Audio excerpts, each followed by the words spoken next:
The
Working Artist Project is brought to you by Second Line Arts Collective. Learn how you can support at secondlinearts.org.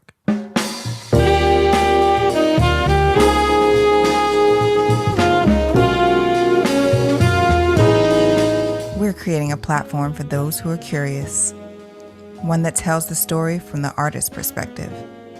Moments in time, captured from the innovators who are reshaping dance, music, theater, and the visual arts. This is the Working Artist Project. All right. Good evening, ladies and gentlemen. Welcome to the Working Artist Project. My name is Gregory Agid, and this evening I'm joined by my wonderful co-host, Mr. Darrian Douglas. What's going on? Yo, Greg, what's up? Can you hear me good? I can hear you wonderfully. How you feeling?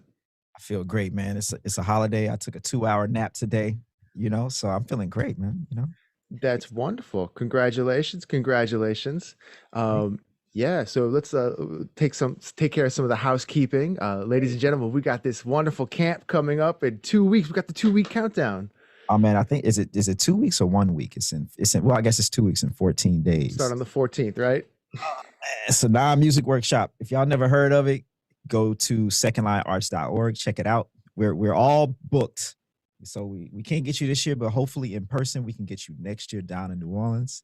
And yeah, it's gonna be a vibe, man. It's gonna be a vibe. And fortunately, even though we are fully booked this year, we will be live streaming our classes. So if you are interested in auditing our classes or interested in just kind of sitting in and see what we're doing this year, you can follow us on Facebook, Instagram, and I believe also Twitch this year. Yep. Also, another thing you can do for us, if you're listening to this and you're at home and you want to get a billion, trillion, gazillion, jillion dollar idea from the master himself, you can sign up for our newsletter, and you can also do it on our website. I think the handle is secondlinearts.org/newsletter, and you can get all the goodies from Gregory and myself once a week. We're not gonna flood your inbox, so dig it. Once a week, that's it. The best kind of spam mail. Beautiful. Well, this evening we're joined by a very special guest. We have one of New Orleans' premier piano players, composers, and all around wonderful people. We're joined by the great Oscar Rossignoli. And why don't we just bring him on and see what's up with Oscar? Oscar, welcome to the Working Artist Project. Hey guys, how's it going, man? Oh man, thanks for having me. Yeah. Oscar, you know what? I was thinking about this, Greg, and I don't think you know this, man. I met Oscar way before New Orleans. You remember this?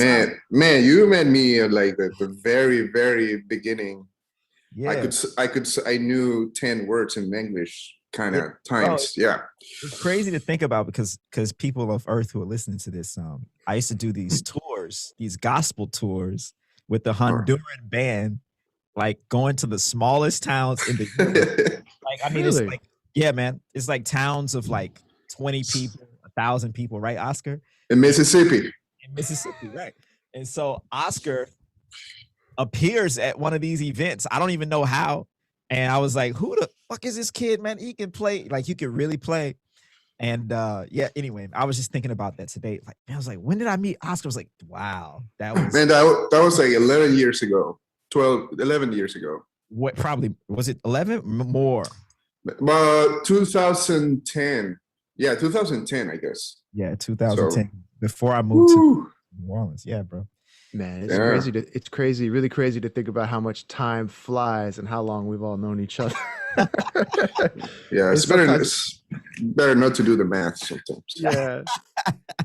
But that's actually a great place to start. A lot of people down here in New Orleans. I mean, New Orleans is definitely a metropolis of the world, but it's not. I would not say it's an international city like a place like New York or Paris.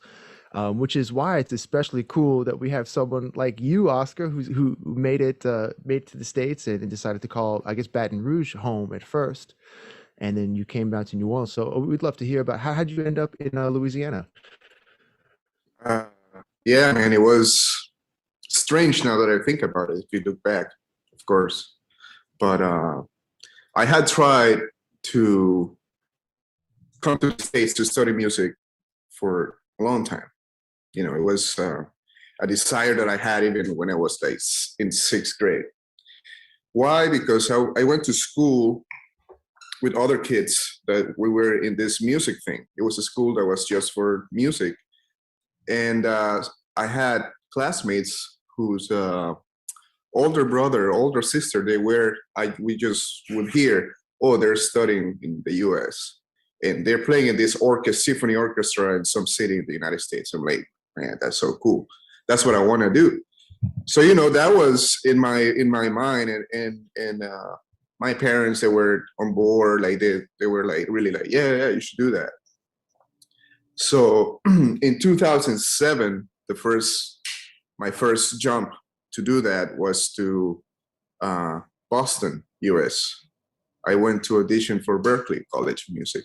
That was my first experience. Also, the first time I got on a plane. Crazy, man, crazy. How old were you? I was 17 or 18. First time I got a visa, the whole adventure, going through that too. It was a whole thing. So yeah, I got to Berklee. I requested the interviewer to be a Spanish speaking person because I didn't know any English. And they did. And I went. Audition was great experience. I got accepted, and they gave me a scholarship that I said, well, what's the rest? How can I? But I can't. So I went back home and stayed there for a little bit. And after a while, I got in touch with some of my classmates from that school in elementary school years that they were here. They were studying. So Darrian, these guys that now, like Jorge, Josue, Joel, all these guys were here. Yep. So they told me, man, we are at this school is here in Louisiana State University, and the music director just kind of quit. So the piano teacher is the interim director. So I think it would be a cool thing for you to come and try and see. So that's why how the connection happened. And him being a pianist in jazz and classical, like I was doing, he took me and said, yeah, you should come here. And that's how I ended up in Baton Rouge, Louisiana. That story is beautiful because to me, it's like a story of like perseverance and also like keeping your eye on your dream, because, and I can relate to that coming from Mississippi. It's almost because like you're in a situation where you want to do something, but you cannot do it where you are. And for a person to be like, you know what I'm going to do? I'm going to try to go to Boston. I need to get to the United States no matter what. Yeah. Can talk about that, like how you kept that focus, especially being so young. And I'm sure in any trials and things that were, barriers. Yeah. So actually before having that attitude, I like right after Berklee, when I came back home, I said, yep, told my dad, yep, they accepted me. They gave me a $5,000 a year scholarship. So can't go. Okay, cool. Okay, cool. So I actually decided not to be a musician full time then. I said, that's too expensive, man. It's so crazy. I think these kind of things happen to like rich people in Honduras. I don't know. So, but I have my friends here. We all play jazz, which is the thing that I like, and I'll just be playing weddings on Saturday nights, some gigs Friday nights. I'll be fine. And I went to school for something else. I did a year of marketing and one semester of like computer system engineer, some stupid stuff like that. Mhm. Stupid in my case, not that those careers are stupid. In my case, that just didn't make sense. So I was in my classes, thinking about chords and melodies and like, oh man, I think that chord, doing that stuff.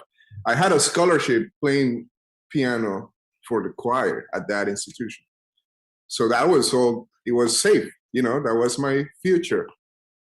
But I lost my scholarship because I didn't do my homeworks because I was playing gigs at night and I didn't do, that was not for me. So until then, after that, I realized, oh shit, I have to do this 100%. It's either 100% or nothing. I can't do it halfway. Mm. So then I started going back again and contacting my friends. Hey man, I hear you're in the States. How are things there? I want to try this thing again because I have to, Mm. So yeah, from that point on, it was like, I just have to do it. And even at LSU, the scholarship situation was almost like the same as Berkeley. Not as, of course I was in Louisiana, so I could afford paying rent, but it was also a shaky situation when every semester I was like, well, do I have to go back home? Yeah. And then play concerts for people that would support the rest of my tuition every semester. Then you have the English part of it. And then you like trying to like socialize with people and you don't know how to say things. And Mhm. so all of that, but like you say, Darrian, like if you keep, like, there's no option. I just have to do it. There's no option. That seems like so many things to take on too as a young person, to take on the responsibility of again, like leaving your home, leaving your family, and Yeah. going to this whole other country and dealing with all of those that instability of like, hey, is the scholarship going to come through? Where am I living? How am I going to make this Yeah. work? Mhm. Can you talk about also maybe like why it was important for you to leave Honduras and come to the States? Definitely. Because it's well known that it was going to be very difficult for me to just be a musician in Honduras, like 100%, like what I do now. Like just like dedicating 100% to a craft and just having the time to just practice and develop your ideas, creating something, and then going out that, hey, I have this, and then you find a community that says, oh, cool, show us. Or you find programs or institutions that say, yeah, we want to show people what you did. So we don't have that, or it's very difficult, or the environment doesn't allow to do that freely. I would have to have 3 jobs during the day to be able to do that, and that's not something I was willing to do. Yeah. I think sometimes in America, especially when we look at young people in them trying to accomplish something, they don't have enough barriers, I think, sometimes to entry. So they get jaded. They're just like, give me. But the work part of it, like that thing that you have, that X factor is like, okay, I'm going to do this no matter what. Like, this is what I want to do. I'll fucking eat a horse raw if I got to do it. I'm going to. Yeah, exactly. Yeah. There's no option. There's no option. Like, I think if let's say I was a citizen here in the United States and I went to college and I had those challenges with my scholarship, not enough money, I would have quit. I would have stopped. You know what? I'm not going to go to school this year. I'm going to work and then come back next year. I didn't have that luxury. Or I'm just going to take a loan. I don't have that option. Right. So it's either you find a way to do it. English, like I can't afford not to have good grades because I would lose my scholarship. Then I would lose my visa. So, it was all like I had to just be on top of things. Right. That's one of those crazy things too. Like as Americans, it's hard for us to internalize the privilege that comes with just being born in this land. When it comes to just all the things that you're mentioning, and those things are extremely difficult for natural born American citizens to understand, that like not only there's many types of privilege that I think we discuss in our common discourse, but we never really talk about American privilege. And that's something that everyone here in America does have. What was coming to the States? What was like, did anything like shock you about life here or the people, or did anything just like? Yes, I think it shocked me to see people just talking on their iPhones on the street, like nothing, just walking down the street with valuable things. I wasn't, you grew up like learning how to look back when you're walking forward, because you have to keep your surroundings in check, and maybe like you said, like just, so many comfortable things that you guys have here. Like that was just like, oh wow, it's different. But honestly, man, like I would have felt more of a cultural shock and things like that if I was not involved in something that was like totally absorbing me completely, which is studying music, going to school, English. So I didn't have time even to contemplate, oh man, I'm so far away from home, I miss my friends. Like I didn't have time for that. You just had to do the work. Yeah. Man, Oscar, I want to kind of switch gears right now and talk about this record you got coming out. It's called INERTIA. INERTIA. And something that struck me that was very interesting, because not many people do this, especially on record, is that half of the songs seem to be completely improvised. Like you improvise those Vamos, and I can't remember the name of the other one you sent, but you completely I think it's a prelude to Chick. Yeah. Improvise these joints in the moment. And what's that like, man, like to take that kind of a risk in the studio? I'm not afraid to say, man, I'm very proud of releasing a record like this, because I feel it kind of goes along my personal development. Yeah. Just being secure about who you are, and just not being afraid to say what you think, and be the person that things that you believe in, things that you want to do, and you just do it. So to me, improvisation, or the process I've gone through with improvisation, is a little bit like that. Because I used to do it by myself in my practice room, and as soon as somebody would pass the door, there was a little window that you could see, I would stop. Because it sounds like shit, or it sounds like something else, or it's all those insecurities. So I feel like this journey of playing solo music has been like also part of me, just like being more secure about myself, and jazz, that you put yourself out there to work with the others that are putting themselves out there. So those requirements to make this music work help me also bring in that part of my personality. Yeah. So yeah. I came, for me, I think kind of both of us actually, Greg and I both came from people who our mentors were true improvisers. And so that impresses me, because this is what most jazz musicians do. And this is going to offend some people, and I don't really care. That's great. Bring it. They show up and they play all that shit they practiced. You know what I mean? Like, they practice their solo, and now they're like fucking regurgitating it to me, and it's boring as hell. Like, I don't care. But you see a true improviser like you, like the free jazz musicians, or like Sonny Rollins is another guy who is an absolute genius. And to me, so are you, bro. Yeah, Oscar. Oh, thanks, man. That's really what I mean with this word inertia. It's like a place I want to be to make this music. Like, I don't want to impose practice licks, ideas. I just want to see what be open enough and let the ego go too. So you're not thinking, oh, this has to sound like this. This has to be hip, because then it's not. I love that. Man, Yeah.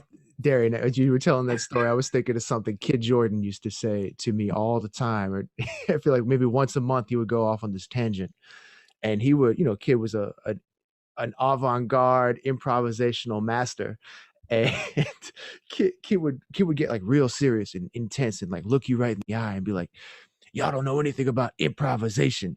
Y'all learning all these books out of the Omni book, all these licks out of the Omni book. He's like, give me 1 month, a dog, and an Omni book, and I'll get that dog playing all the licks like all those cats on the record. Oh my God! Wow. He's like, that's not improvising. You just regurgitating. Anyone can do that. A parrot can do it. Oh my God! Wow. No truer words were ever spoken. Damn. Yeah. Why don't we right now take a minute to check out one of these tunes? And I think this one is a prelude to Chick Corea. The video is a prelude, no? The video is Vamonos. Vamonos. Okay, yes. Sorry, my bad, y'all. So the video. Okay. Here we go.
That's absolutely incredible, Oscar. Yeah. So we'll give you the round of Ah, applause. thanks, man. So I would love to hear more about the composition, and maybe also hear about like maybe some of your musical influences, because just in listening to that, there's so many sounds and inspirations that I would love to hear. What your process is in creating something like that. uh, yeah, for this project, some of the compositions were tunes that I've written many years ago, and that I have played in gigs here in New Orleans. You know, like more in the jazz tradition, like this is the head and improvisation, go back to the head. And some others were entire improvisations, like from nothing, like the other track, Prelude for Chick. It's like that. For this one, for Vamonos, I had that bass line, just an idea. That's all I had for that first part. And then that weird melody that changes afterward. Those were the two ideas I had. I didn't have any like what I'm gonna do with it. Like what's the form, or I just say, let's see if I can just play around with these two things. And I like to play a lot with textures. Like I use a lot of the pedals to create a little more thick textures or things like that. And I think it's you can hear the fusion of the jazz, classical, and Latin, influences. That's how music I grew up listening to. Latin jazz specifically, like Chucho Valdez, Gonzalo Rubalcaba, Michel Camilo, artists like that. Of course, I was studying classical all this time, and before even knowing what jazz was, I would try to improvise based on the pieces I was writing. I was studying. So all those things, I feel that's where all these sounds come from. Yeah, man, that's beautiful. Right away when I heard that, I was like, "Yo, man, I hear the Latin in here. This is so funky, man." Can't help it, man. Can't help it. It's in my veins. Yeah, man. Yeah, It's no, like absolutely. this Latin American Debussy meets New Orleans, Gottschalk, and all that Wow, stuff. I like that actually, man. Yeah. Yeah, write that down. Put that in your marketing material. Yes, it's on. It's in. Man, have you, Oscar? New Orleans, like the music scene here in New Orleans is again one of the most alive and vibrant in the world. But a lot of times, I think the scene kind of gets pigeonholed into a couple genres of music, and Mm-hmm. you're just an incredible musician with so many styles and abilities at your fingertips. And I was wondering, if you ever found it challenging to maintain your artistic vision in a city like New Orleans? Uh, that's a good question. Man, actually, I think it's the opposite. I think New Orleans has driven me where I am. Oh, cool. I think because that's exactly what I encountered here. I was playing with Brad Walker. I was playing with Steve Lance and Jason Weaver. I was playing with Otra, this Latin band in New Orleans. Those were my first gigs. So I moved to a city and I just encountered these opportunities, and everybody plays with everybody, and every gig is a different style of music. And I just felt like I was comfortable doing all of that. I could say, oh, it's not, oh, what is this, a gypsy folk jazz? Okay, yeah, I'll do it. Yeah, but we read Nashville the chords, like, okay, yeah, let me try it, man. Like, I don't know, like I'm just down to, if I hear like the music is sincere, is honest, and the artist is somebody that you can tell when somebody's like, I'm in this, I'm working in this, I'm trying to create this that is very important to me. So you can feel that even if it's on a style of music that you're not familiar with.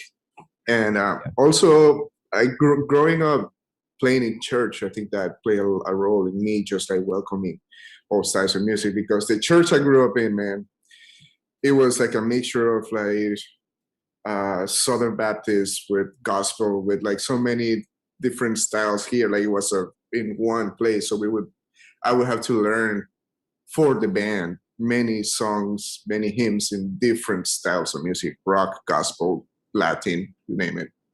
So I think it was just like a very normal, natural fit for me to come to a city where it offers all those opportunities. Yeah, I think, great, Oscar. That's beautiful, man. I think sometimes the tourists come to New Orleans and they think it's a monolith. They think it's just like, all right, I'm gonna go down to New Orleans. I'm only gonna hear trad jazz from Yeah, 1922. I'm only yeah, gonna hear and like, nah, man. Like people in New Orleans are playing every style of music, just like in every other major city. exactly. In some cases, it's more diverse, and also you see the same guys playing a hip hop gig, but also you'll see the same guy playing a trad gig, which Exactly. Yeah, isn't true in a city like New York, where in a city like New York, you have to choose which one you're going to pursue. But New Orleans is like a true representation of humanity. So I agree with that. man, That's beautiful. Yeah. man, so you've been in New Orleans now for what, 7 years, 8 years? It's been 7 years in June. For 7 years. June 14. Yes. What's next? Like, how do you see yourself elevating your career? And is that going to include New Orleans, or do you feel like you have to leave? I don't feel like anything right now. I feel comfortable in New Orleans, which is probably not a good thing always. But so far I can make a living here. Again, we go to the same principle from Honduras. Like, can I do what I love here without having to sacrifice doing what I love?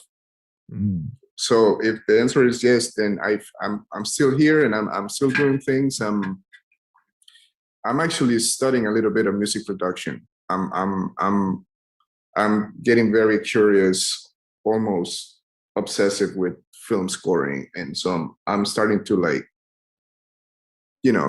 just doing some research about that. But I just want to do what I'm doing, man, just better. And once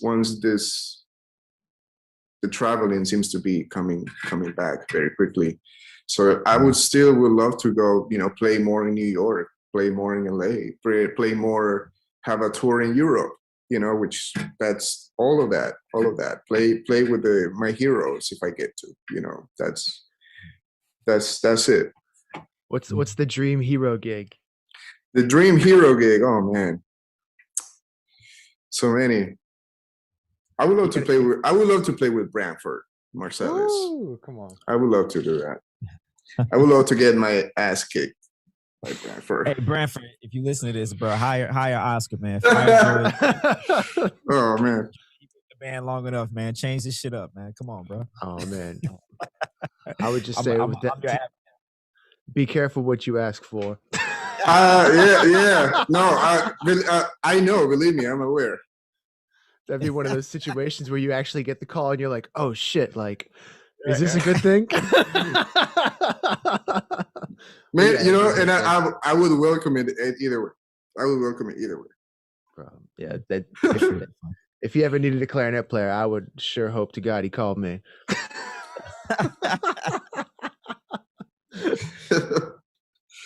Man, Oscar, let's listen to a little bit of this other one, Prelude for Chick. Yeah, absolutely.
man. That's another beautiful one, man. I think just then, what connection, do you have to Chick Corea?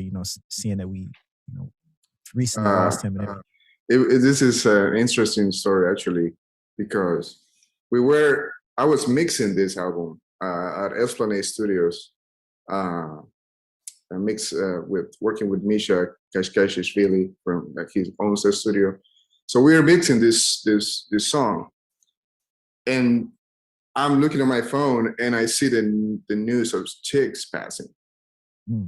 So we found out about that then. This is a free improvisation. Like I didn't have any of the themes or any material. Like it was just something that happened at the moment. But I started realizing, man, this sounds like sometimes like something that Chick would hopefully like, or I can hear his influence on me on this track, like very like strongly.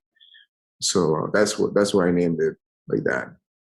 And I would, just out of curiosity, when you're doing a track like that, so this was an improvised track, right? Yeah. Yes. Did you have a name? Like, did you walk into the studio with like a sketch already of what it was going to be like? Did you know that like you were going to do an homage to Chick?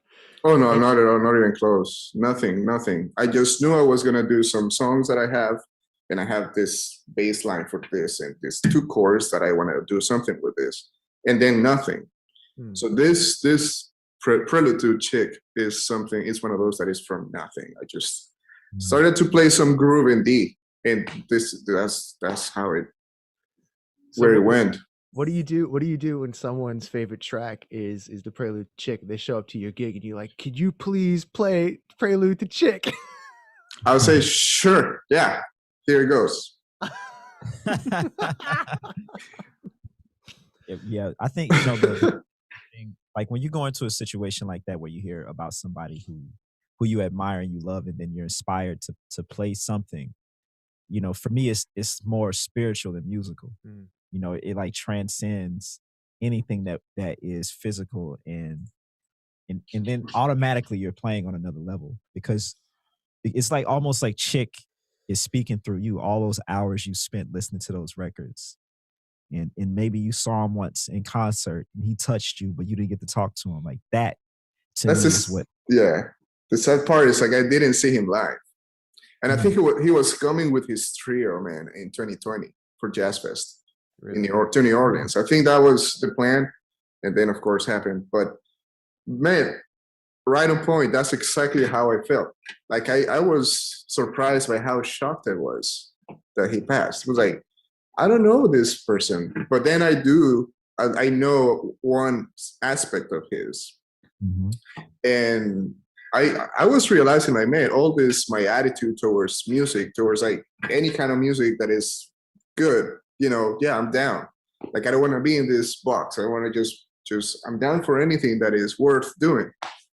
And I started like seeing like, man, that's Chick's philosophy. That's why you see his career, and he's done. When people say, man, I don't like Chick's music. Which one? Yeah, I don't like some of his stuff either, but that's just one thing that he did. So yeah, I felt like was, man, like I'm really like heavily influenced by this person's like creations. And it's kind of beautiful. That's pretty deep too, because like someone like Chick Corea has such a deep body of work that extends past genre and periods and things like that. And if any moment, it's like, how could you even like or dislike Chick? There's so many different things. Yeah, and I think that's maybe the same experience someone would have listening to you too, because you play in so many different. Again, having your solo group, having your own trio. The work you're doing with Extended and many other artists, Joe Dyson and so on. It's if you were to catch a snapshot of Oscar, it's like, in what context? Yeah, I like being in that place, man. I like it. Keeps it fun. It keeps it new. It new when some gigs start repeating themselves, it weighs on me a lot, because I'm used to, okay, what we're jumping where, I don't know, we're just jumping to somewhere else, and I almost like now crave that, musically speaking. Yeah, I think we all do, man. We all stuck in the house. Yeah, exactly. And as soon as we get a chance to exude creativity, because that's why we're all here, you know, people like us. So Exactly. we'll feel whole. You know? Look, Exactly. man, we coming to the end, man. You got something, Greg? Go ahead. can I ask one more thing before we wrap up, man? Oscar, if you have some advice to a young musician looking to be in your shoes, or you know, career wise, in a place like you, what kind of advice or guidance can you impart on them? Man, lately I've been just thinking about my decisions and why, where I am and why am I here. And I just think like sometimes it's important to listen to whatever attracts you, whatever draws your attention, like whatever makes you, oh man, I spent 2 hours doing this, and where did the time go? And sometimes, you know, sometimes it can be something musical or something in your career. And I just feel like being aware of that can help you like take the path that is the best for you. That's probably sounds very weird, but that's just what's been in my mind lately. That's great advice. Yeah, that's, hey man, Oscar out here dropping dimes, y'all. So y'all y'all need to pay attention. Write this shit down. Oh man. So we're gonna wrap it up here, man. But we do want to give you an opportunity to tell everybody where to connect with you. You're on the socials, your website, how to buy your merchandise, the record. Absolutely. I'm mainly posting my stuff on Instagram and Facebook, so you can find me there, Oscar Rossignoli. Just Google me. You can get my album everywhere, pretty much. It's on Bandcamp, definitely there. And I have my CD release party on June 8th. It's going to be here in New Orleans, at the St. Peter and Paul Church, June 8th. It's a beautiful, huge space. You know, I play a chord and it goes everywhere. Immediately, it's amazing. Can't wait to play there. Yeah, just go check my album out. Maybe you'll like it. There it is. Who y'all. knows? Hey, the most important, I think the best place y'all can go right now to buy Oscar's record is his Bandcamp. So Google him, find his Bandcamp page, and buy it on a Friday, because Yeah. all the proceeds goes directly to Oscar, and he promised to give me 10% of everything that we said. I'm just There kidding. you go. Sure. Yeah, absolutely. Yeah. Yes. Oh no. It's 10% done. All right, my man. Oscar, man, thank you so much for coming on the Working Artist Project, bro. Oh man, thank you for having me, man. Nice talking to you. Yeah, Oscar, wishing you the best of luck on your record release and the records coming out. And thank you so much for joining us tonight. Thank you, man. My pleasure. My name is Darrian Douglas. And my name is Gregory Agid. We'll catch y'all later. Peace.